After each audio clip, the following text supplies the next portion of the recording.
Guys मैं हूँ संदीप चौहान और आज फिर से हमारी बहादुर गधड़ी को लेकर निकल पड़ते हैं खेत की ओर। यहाँ तो कुछ अलग ही सीन हो रहा था क्योंकि बकरियों ने पूरा रास्ता ही जाम कर दिया था। फाइनली थोड़ी देर बाद ऐसे रास्ते पहुँच जाते हैं। जो भी खाना खाया था वो निकल ही गया था और थोड़ी देर बाद हम पहुँच जाते हैं खेत में। खेत में पहुंचने के बाद यहाँ तो कुछ अलग ही टेंशन थी और ये दो छुछुंदर हमारे साथ आ गए थे और इधर अपनी बहादुर गधड़ी खड़ी हो रखी है। थोड़ी देर के बाद ये दो छुछुंदर आगे आगे चले जाते और यहाँ तो बकरियों का भीड़ हो गया था।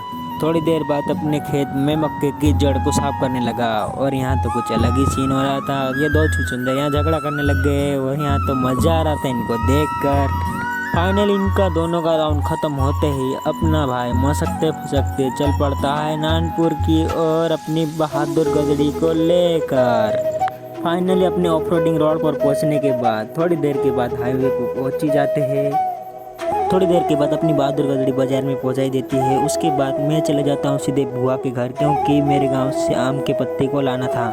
थोड़ी देर के बाद मैं बुआ के घर से निकल जाता हूं लेकिन रास्ते में बहुत खतरनाक बारिश होने लगती है और थोड़ी देर के बाद मैं पहुंच जाता हूं पेट्रोल भराने के लिए पेट्रोल पंप पे।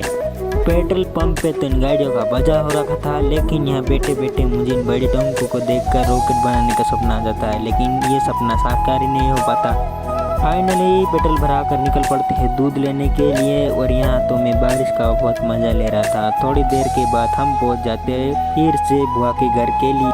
थोड़ी देर वेट करने के बाद हम फाइनली बुआ के घर पे पहुँच जाते हैं और आज की इस मिनी ब्लॉग को यहीं पे समाप्त करते हैं।